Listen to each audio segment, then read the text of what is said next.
स्वागत है दोस्तों मूवीज टाइम चैनल के एक और नए वीडियो में। आज जिस फिल्म को हम एक्सप्लेन करने वाले हैं ना, इस तरह की फिल्में अब नहीं बनती। कंटेंट जरूरत से ज्यादा आगे बढ़ गया है, ऐसी फिल्मों को हम भूल गए हैं। लेकिन ये भी सही है कि मोबाइल और सोशल मीडिया के दौर में हम अपनी फैमिली से भी दूर हो गए हैं। ये फिल्म भले ही थोड़ा ओल्ड स्कूल लगे, भले इसमें थोड़ा मेलोड्रामा है, लेकिन एक बहुत जरूरी काम करती है, आपको अपने परिवार के करीब ले आती है और आपको आपके परिवार की अहमियत दिखाती है। तो फिल्म का नाम है बनवास। वीडियो स्टार्ट करते हैं, लेकिन उससे पहले चैनल को सब्सक्राइब करके नोटिफिकेशन बेल को ऑल पर कर दीजिए, ताकि मूवीज और वेब सीरीज का लेटेस्ट एक्सप्लेनेशन सबसे पहले आप तक पहुंच सके। तो फिल्म की शुरुआत होती है हिमाचल प्रदेश के शिमला के पालनपुर से, जहां पर कि हम बिमला सदन को देख पाते हैं, जिस घर के ऑनर है दीपक त्यागी। दीपक के 3 बेटे भी हैं और वो अपनी पत्नी बिमला से बहुत ज्यादा प्यार करते हैं, इसलिए तो उन्होंने अपना घर का नाम अपनी पत्नी के नाम पर रखा है। वो अपनी फैमिली से बहुत ज्यादा प्यार करते हैं। और फिर कुछ ही सालों के बाद कहानी जो है वो प्रेजेंट में आ जाती है, जहाँ पर कि हम देखते हैं कि अब दीपक त्यागी का अपनी नौकरी से रिटायरमेंट हो चुका है। बिमला भी अब इस दुनिया में नहीं रही है। तो अब दीपक बेबसी, अकेलापन और दर्द की उस दुनिया में आ जाता है जिसमें त्यागी जूझ रहा है एडवांस डेमेंशिया से। एक ऐसी बीमारी है जिसमें याददाश्त अक्सर चली जाया करती है। तो त्यागी इस बीमारी से ग्रसित 3 शादीशुदा बेटों और पोते पोतियों वाला भरा पूरा परिवार है। रिटायर होने के बाद वह चिड़चिड़ा हो गया है। वह अपनी पत्नी से बहुत ज्यादा प्यार किया करता था और यही वजह है कि वह पत्नी के नाम पर बनाए गए घर बिमला सदन को ट्रस्ट में तब्दील करना चाहता है, जिसमें समाज सेवा भी हो और पत्नी की यादें भी जिंदा रहे। लेकिन बेटे जो है वो ऊपर से अपने पिता का ख्याल रखते हैं, बहुएं भी बहुत ज्यादा शातिर हैं। और फिर एक दिन दीपक त्यागी के बेटे और उनकी बहुएं मिलकर प्लान करती हैं कि वो बनारस जाएंगे। ये प्लान बहुत जल्दबाजी में बना या फिर बहुत सोच समझकर बना, ये तो थोड़ी देर में पता चल ही जाएगा। ये सभी लोग बनारस पहुंच जाते हैं, जहां पर कि सभी लोग बाबूजी का बहुत ज्यादा ख्याल रख रहे थे। तो दीपक त्यागी की बीमारी कुछ ऐसी है कि जब उनकी याददाश्त जाती है तो वो अपने जवानी के दिनों में पहुंच जाते हैं, जब उनके बेटों की उम्र 11, 9 और 7 साल की हुआ करती थी। इतना ही नहीं, जब वो सारी चीजें भूलते हैं तो उन्हें सिर्फ इतनी ही चीजें याद रहती हैं कि उनके 3 बेटे हैं और एक बिमला नाम की बीवी है। इसके अलावा वो सब भूल जाते हैं। तो त्यागी के बेटों ने इसी बात का फायदा उठाया। जब बनारस में बहुत ज्यादा भीड़ थी तो उन्होंने उनके बैग से सारे पहचान पत्र निकाल लिए और उनके बैग में कुछ पैसे रख दिए। वो तो उनकी बैग से दवाइयां भी निकालने वाले थे, लेकिन उनका छोटा बेटा छुटका जो है ना, उसने उनके बैग में दवाइयां रख दी थी और बाद में यहाँ से चुपचाप फरार हो गए। त्यागी यहाँ पर उन्हें ढूंढता रहा कि आखिर उनके बेटे कहाँ गए, लेकिन उन्हें कुछ भी याद नहीं आ रहा था। और थोड़ी देर के बाद वो सारी चीजें भूलने लगे। और जब वो सारी चीजें भूल गए तो वो इस भीड़ में अपने 11, 9 और 7 साल के बच्चों को ढूंढने लगे। और तभी यहाँ पर एंट्री होती है वीरू वॉलंटियर की। मालूम चलता है कि वीरू जो है वो एक छटा हुआ बदमाश तो है, साथ ही वो पैसा चुराने में भी एक्सपर्ट है। जवान भी थोड़ी खराब है, लेकिन इसी तरह से चोरियां करके उसका पालन पोषण चल रहा है। और फिर थोड़ी देर के बाद ही उसकी मुलाकात होती है त्यागी जी से। त्यागी यहाँ पर वीरू को बताते हैं कि उनके बेटे जो है वो गुम हो चुके हैं। उनके नाम सोमू, बबलू और छुटका हैं, जिनकी उम्र 11, 9 और 7 साल की है। और बातों ही बातों में यहाँ पर वीरू ने त्यागी जी के बैग में बहुत सारे पैसे देख लिए थे, जो कि उनके बेटों ने उनके बैग में छोड़ दिए थे। इस चीज का फायदा उठाकर यहाँ वीरू ने उनके बैग से वो सारे पैसे निकाल लिए, जिसके बाद त्यागी जी पहुंचते हैं पुलिस स्टेशन अपने बच्चों को ढूंढते हुए, लेकिन उन्हें तो कुछ भी याद ही नहीं है। पुलिस वाले यहाँ पर त्यागी जी से उनके घर का पता, नाम वगैरह सारी चीजें पूछने की कोशिश करते हैं, तब भी कुछ नहीं मालूम चलता है। साथ ही एक बात और मालूम चलती है कि आधार कार्ड का बायोमेट्रिक अपडेट नहीं होने के कारण उनके बारे में पता नहीं चल पा रहा है। और साथ ही एक बात और मालूम चलती है कि त्यागी जी को हिस्ट्री और पॉलिटिक्स का अच्छा खासा नॉलेज है, जिस वजह से वो पुलिस को पुलिस का ही मतलब बता रहे थे। और फिर थोड़ी देर के बाद ही पुलिस स्टेशन में वीरू वॉलंटियर आ जाता है, जो कि छोटू के साथ अपने एक दोस्त को छुड़वाने के लिए आया था। वो पुलिस वालों को कुछ पैसा देता है, लेकिन पुलिस वाले यहाँ पर उसके दोस्त को छुड़वाने के लिए पैसे नहीं बल्कि कहते हैं कि मुझे इस बुड्ढे से छुटकारा चाहिए। ये बुड्ढा जहाँ जाना चाहता है, इसे अगर तूने वहाँ पर छोड़ दिया तो मैं तेरे दोस्त को अब भी छोड़ दूंगा। यहाँ पर वीरू वॉलंटियर वादा करता है कि ये जहाँ जाना चाहता है मैं उसे वहाँ तक छोड़ कर आऊंगा, बदले में बीरू के दोस्त को जेल से छोड़ दिया जाता है। बीरू यहाँ डर रहा था कि शायद बुड्ढे को ये बात ना पता चल जाए कि मैंने उसके पैसे चुराए हैं, लेकिन उसकी याददाश्त तो अक्सर जाया करती है। तो यहाँ पर बीरू को पता चल जाता है कि वो पूरी तरह से सेफ है। दूसरी तरफ हम देखते हैं कि त्यागी के बेटों ने वहाँ त्यागी जी का अंतिम संस्कार कर दिया है और यहाँ पर कहानी भी बना ली है कि जब वो बनारस गए थे तो वहाँ त्यागी जी गंगा नदी में डूबकर मारे गए हैं। यहाँ पर सारे के सारे बेटे और बहुएं जो है वो मगरमच्छ के सिर्फ और सिर्फ आंसुएं बहा रहे थे। वो इसलिए क्योंकि उन्हें ये घर बेचना है और बदले में जो पैसे आएंगे वो आपस में ही बांट लेंगे, क्योंकि त्यागी जी के होते हुए तो त्यागी जी इस बिमला सदन को बेचने नहीं देते, क्योंकि ये उनकी पत्नी की निशानी है। इसलिए बेटों ने मिलकर त्यागी जी को वहाँ बनारस छोड़ा है। दूसरी तरफ हम देखते हैं त्यागी जी और बीरू वॉलंटियर को। बीरू वॉलंटियर यहाँ पर त्यागी से पूछने की कोशिश कर रहा था कि आखिर वो किस जगह का है, ताकि वो उसे उस जगह पर छोड़कर आ जाए, लेकिन त्यागी जी तो अपने बच्चों को ढूंढने में बिजी थे। तब बीरू यहाँ थोड़ा गुस्सा हो जाता है और त्यागी जी को वो बताने की कोशिश कर रहा था कि तुम्हारे बच्चों ने ही तुम्हें यहाँ पर छोड़कर गए हैं। जिस बच्चों को तुम ढूंढने की कोशिश कर रहे हो उन्होंने तुम्हें यहाँ पर अनाथ कर चले गए हैं और बनवास दे गए हैं। ये सुनने के बाद त्यागी जी यहाँ बीरू को एक थप्पड़ मार देते हैं। तब त्यागी कहता है कि उसके बेटे ऐसा नहीं कर सकते, और ऐसा बोल भी कौन रहा है जिसका कोई परिवार नहीं है। लेकिन बीरू कहता है कि तेरे जैसी फैमिली होने से अच्छा है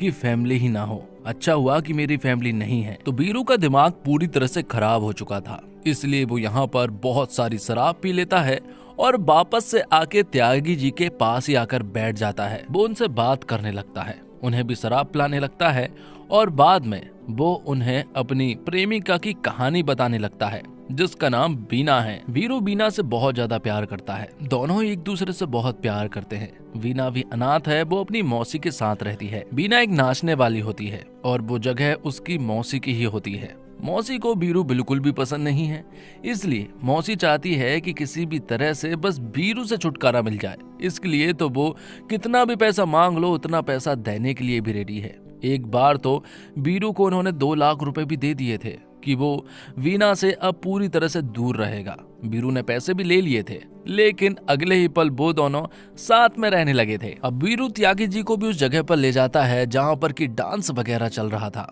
वो जगह मौसी की ही है और यहाँ पर त्यागी जी ने भी शराब पी हुई थी, इसलिए वो यहाँ बेहोश हो जाते हैं।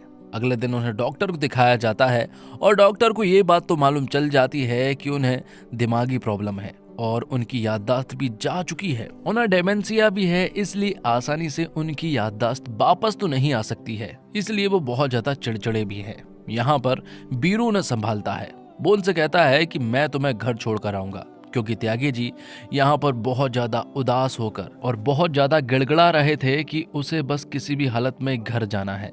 यहाँ बीरू उनसे वादा करता है कि वो उन्हें जल्द से जल्द घर छोड़कर आएगा। तभी यहाँ पर पुलिस भी आ जाती है और पुलिस तो पहले से ही त्यागी जी से परेशान है और जिस बार में त्यागी जी बेहोश हुए थे वो जगह जो है वो मौसी की है। तो यहाँ मौसी के ऊपर झूठे आरोप लग रहे थे कि नए कस्टमर को बढ़ाने के लिए और दारू पिलाने के लिए उन्होंने ऐसा काम किया था, इसी वजह से त्यागी जी का ये हाल हुआ है। तो अब त्यागी जी को तुम्हें अपने पास ही रखना होगा। ये सुनकर मौसी को बहुत बुरा लगा कि आखिर वो इस बुड्ढे को अपने पास कैसे रख सकती है। इसलिए वो बीरू से कहती है कि अगर तू इस बुड्ढे को अपने घर पर छोड़कर आ जाता है जहाँ पर कि वो जाना चाहता है, तो मैं तेरी शादी वीना से करा दूंगी, और अगर वो ये नहीं कर पाया तो समझ लो कि तेरी शादी तो वीना से कभी होने ही नहीं वाली। जिस पर बीरू भी फटाफट हाँ बोल देता है और फिर बीरू अपने दोस्त टिंकू को त्यागी जी को सौंप देता है। वो उन्हें दरअसल में एक बस में बिठालते हैं जहाँ पर कि टिंकू उन्हें विशाखापट्टनम के एक आश्रम में छोड़ने जाने वाला था और वापस मौसी से आकर बोल देता कि वो उन्हें उनके घर पर छोड़कर आ गया है। त्यागी जी को बस में बिठाने के बाद मौसी के पास बीरू आता है और बीरू उनसे कहता है कि अब तो वीना से उसकी शादी करा दीजिए, क्योंकि मैंने उस बुड्ढे को उसके घर पर छोड़कर आ गया हूँ।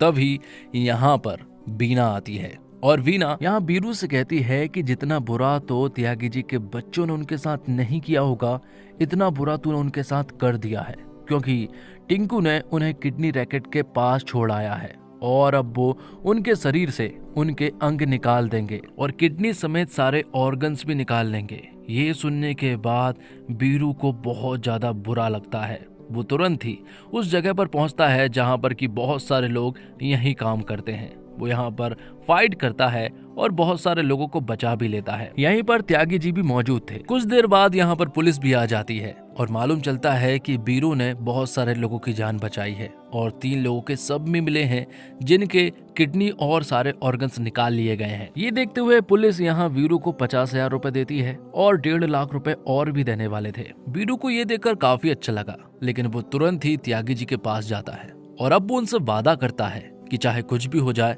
मैं तुम्हें तुम्हारे घर तक छोड़कर आऊंगा। और बीरू को जो 50,000 रुपए मिले थे वो 50,000 भी त्यागी जी को ही दे देता है। और अब बीरू और उसके दोस्तों का सिर्फ एक ही काम है कि किसी तरह से वो त्यागी जी के बारे में पता करे, उसकी फैमिली के बारे में पता करे, वो कहाँ पर रहते हैं ये पता करे। क्योंकि याददाश्त जाने के बाद त्यागी जी का जो माइंड है वो पूरी तरह से बच्चों जैसा हो चुका है। दूसरी तरफ हम देखते हैं कि त्यागी जी के बेटे के घर पर एक आदमी आता है और वो आदमी त्यागी जी के बेटों को बताता है कि त्यागी जी की 40 करोड़ की जमीन भी है। दरअसल में वो जमीन पहले नाना के नाम पर थी, लेकिन अब वो त्यागी जी के नाम पर है और अब वो 40 करोड़ भी आपको ही मिलने वाली है। अगर वो त्यागी जी का मृत्यु प्रमाण पत्र हमारे पास जमा कर दे तो ये 40 करोड़ भी आपको मिल जाएंगे। लेकिन बेटे चाह रहे हैं कि अब त्यागी जी मतलब कि बाबूजी को भी घर आ जाना चाहिए, क्योंकि इतना सारा पैसा जो मिलने वाला है तो फिर बाबूजी वहां पर आखिर क्यों रहेंगे। लेकिन थोड़ी ही देर के बाद वो बदल जाते हैं।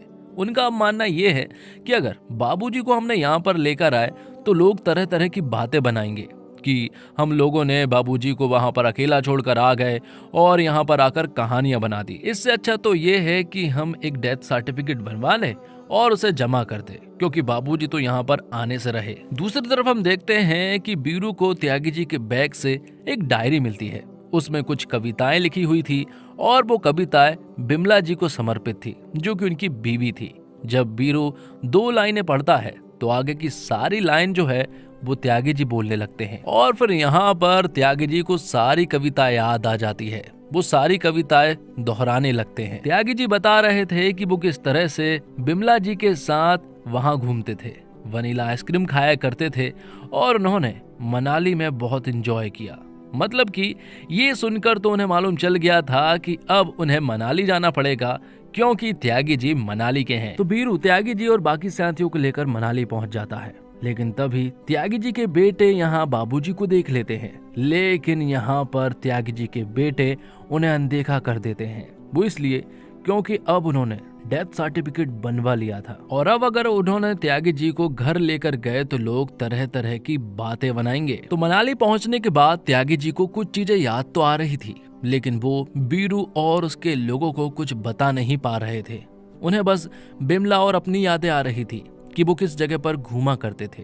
बीरू ने काफी कोशिश की कि वो यहाँ पर त्यागी जी के बारे में पता करे। जगह जगह पर उन्होंने बिमला सदन के बारे में पूछा, लेकिन उन्हें कहीं से भी कुछ नहीं पता चला। और एक तो सबसे बड़ी प्रॉब्लम ये है कि त्यागी जी नई मेमोरीज नहीं बना पा रहे थे, जिस वजह से वो पल पल पर सारी चीजें भूलते जा रहे थे। यहाँ तक कि वो तो बीरू और वीना को भी भूल चुके थे। और यहाँ त्यागी जी बीरू को धक्का दे देते हैं, जिस वजह से उसकी जान जाते जाते बचती है। उसे गुस्सा आ जाता है, इसलिए वो यहाँ से जाने लगता है। तो त्यागी जी भी यहाँ से जाने लगते हैं, लेकिन तभी यहाँ पर लैंडस्लाइड होने लगता है और उस लैंडस्लाइड के चपेट में त्यागी जी और छोटू आ जाता है। छोटू जो है वो पहाड़ों के नीचे दब जाता है, लेकिन त्यागी जी पूरी तरह से सुरक्षित थे। मालूम चलता है कि त्यागी जी को काफी अच्छा नॉलेज है। जिस जगह पर छोटू दबा हुआ था वो यहाँ पर कहते हैं कि हवा, पानी और कम्युनिकेशन किसी भी तरह से नहीं रुकना चाहिए। हमें किसी भी तरह से एनडीआरएफ को कॉल करना होगा। वो तुरंत ही एनडीआरएफ को कॉल करके यहाँ पर बुला लेते हैं और छोटू को बहुत ही आसानी से बचा लिया जाता है। तो अब कहीं ना कहीं त्यागी जी को बहुत सारी चीजें याद आ चुकी थी। एनडीआरएफ के जो ऑफिसर थे वो भी त्यागी जी को अपने गुरु के रूप में मानते थे और अब सभी को मालूम चल गया था कि आखिर बिमला सदन कहाँ पर है। इसलिए जब वो बिमला सदन की तरफ बढ़ते हैं तो वहाँ उनका पड़ोसी उनसे मिलता है और वो उन्हें बताता है कि सब कुछ खत्म हो गया है। लेकिन उन्हें ये देखकर बहुत खुशी हुई कि त्यागी जी जिंदा है। वो त्यागी जी को बताते हैं कि तुम्हारे बेटों ने सब कुछ बेच दिया है, यहाँ तक कि बिमला सदन भी बेच दिया है और अब वो किसी दूसरे फ्रॉड में लगे हुए हैं और आज ही उन्हें 40 करोड़ रुपए भी मिलने वाले हैं। जिस जगह पर उन्हें 40 करोड़ रुपए मिलने वाले थे उस जगह पर त्यागी, वीरू और सभी लोग पहुंच जाते हैं। ये देखकर त्यागी जी के बेटे और बहुएं पूरी तरह से हैरान रह चुकी थी कि आखिर त्यागी जी यहाँ पर कैसे आ गए। लेकिन अब मालूम चलता है कि त्यागी जी को उनकी सारी याददाश्त वापस आ चुकी थी। उन्हें सब कुछ मालूम चल गया था कि किस तरह से उनके साथ क्या क्या हुआ। अब वो पूरी तरह से प्रेजेंट में थे। बड़ा बेटा मतलब कि सोमू यहाँ पर त्यागी जी से माफी मांगता है। वो कहता है कि मुझसे बहुत बड़ी गलती हो गई, लेकिन त्यागी जी यहाँ पर उसे एक जोर का झापड़ मारते हैं और कहते हैं कि मैं इसके लिए तुम्हें कभी भी माफ नहीं करूंगा, क्योंकि तुमने मुझे थप्पड़ मारने के लिए मजबूर किया है। जो तुम लोगों ने किया है ना, वो आज कोई भी नहीं करता है। त्यागी जी का दिल पूरी तरह से टूट गया। वो एक खुले मैदान में जाते हैं और वहां पर खुद का ही पिंडदान करने लगते हैं, वो भी स्वयं के ही द्वारा, और बाद में बहुत रोते भी हैं। जब यहाँ पर वीरू आता है तो वो उनसे कहते हैं कि उसका कोई नहीं है, इसलिए अपने ही द्वारा अपना ही पिंडदान कर लिया। लेकिन वीरू उनसे कहता है कि तुम मुझे बेटा बोलते हो और मैं तुम्हें बाबा बुलाता हूँ, इसका मतलब मैं तुम्हारा बेटा हुआ ना। तुम्हें कोई हक नहीं है कि तुम अपने खुद का पिंडदान करो। मैं तुम्हारा पिंडदान मणिकर्णिका घाट पर करूंगा, और जब तुम मरोगे ना तो तुम्हारे सामने वनीला आइसक्रीम रखूंगा। ये सुनकर यहाँ पर त्यागी जी कहते हैं, आकर मैं कौवा बनकर आकर सब खा जाऊंगा। ये सुनकर दोनों ही हंसने लगे। दोनों एक दूसरे के गले लग जाते हैं और खूब हंसने लगते हैं। लेकिन यहीं पर त्यागी जी की जान चली जाती है। ये देखकर वीरू बहुत ज्यादा रोता है, क्योंकि वो उन्हें सचमुच ही बाबा की तरह मानने लगा था। फिल्म के आखिर में वीरू यहाँ त्यागी जी का अंतिम संस्कार मणिकर्णिका घाट पर करता है। उनका पिंडदान भी करता है जैसा कि उसने कहा था।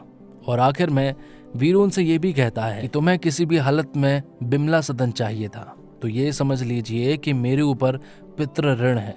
मैं तुम्हें किसी भी हालत में बिमला सदन दिला कर रहूंगा, उसे खरीद कर रहूंगा। तो दोस्तों, लालची और खुदगर्ज बच्चों द्वारा माता पिता को त्याग दिए जाने की घटनाएं हम आए दिन पढ़ते हैं, और इस तरह के माता पिता पर हमने स्वर्ग और बागवान जैसी कई फिल्में भी देखी हैं। तो निर्देशक अनिल शर्मा आजमाए गए इमोशनल नुस्खे के साथ एक सेफ कहानी लेकर आते हैं, मगर इस कहानी की रफ्तार सुस्त है। कई जगह पर फिल्म खींची हुई मालूम होती है। हालांकि निर्देशक ने हास्य दृश्यों को जोड़कर उस मेलोड्रामा को मनोरंजक बनाने का भरपूर प्रयास किया है। ये फिल्म आपको रिश्तों की अहमियत बताती है।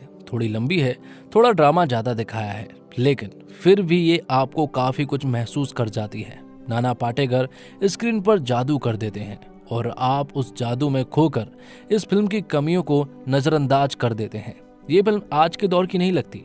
ऐसा लगता है 20 साल पहले आती, लेकिन शायद आज के दौर में ऐसी फिल्म भी बहुत जरूरी। थोड़ी छोटी होती तो और असरदार होती, लेकिन असर ये तब भी छोड़ती है, और ये असर होना भी चाहिए। नाना पाटेकर कमाल करते हैं। वो दीपक त्यागी के इस किरदार को जी गए हैं। उनकी आंखें, उनकी आवाज आपको बहुत कुछ महसूस कर जाती है। वो इस फिल्म को देखने की सबसे बड़ी वजह है। इस फिल्म की तमाम खामियों को वो अपनी अदाकारियों से ढक लेते हैं। उत्कर्ष का काम बहुत अच्छा है। कई जगह वो थोड़े लाउड होते हैं, लेकिन शायद किरदार ऐसा ही लिखा गया है। उनमें अच्छा करने की काफी संभावनाएं हैं। राजपाल यादव ऐसे किरदार काफी कर चुके हैं, उनके करने के लिए कुछ नया नहीं था। और फिल्म अपने दिल छू लेने वाली कहानी के लिए खास है, जिसे अनिल शर्मा ने लिखा है। उन्होंने कहानी में ह्यूमर, टकराव और माफी को बहुत ही खूबसूरत से पिरोया है। कहानी के केंद्र में नाना पाटेकर है। बनवास भावनाओं पर फोकस करता है, लेकिन इसे जरूरत से ज्यादा ड्रामेटिक नहीं बनाता। कहानी निर्देशक से गहराई से जुड़ती है और हर मुस्कान और आंसू को असली महसूस कराती है।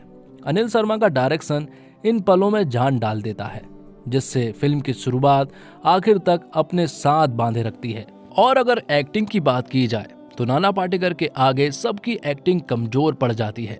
उत्कर्ष शर्मा और सिमरत कौर ने भी काफी मेहनत की है, लेकिन उन्होंने अभी एक्टिंग में और मेहनत करने की जरूरत है। वैसे कमियों की बात की जाए तो फर्स्ट हाफ आपको बांधे रखता है, लेकिन सेकंड हाफ थोड़ा सा रफ्तार तेज हो सकती थी।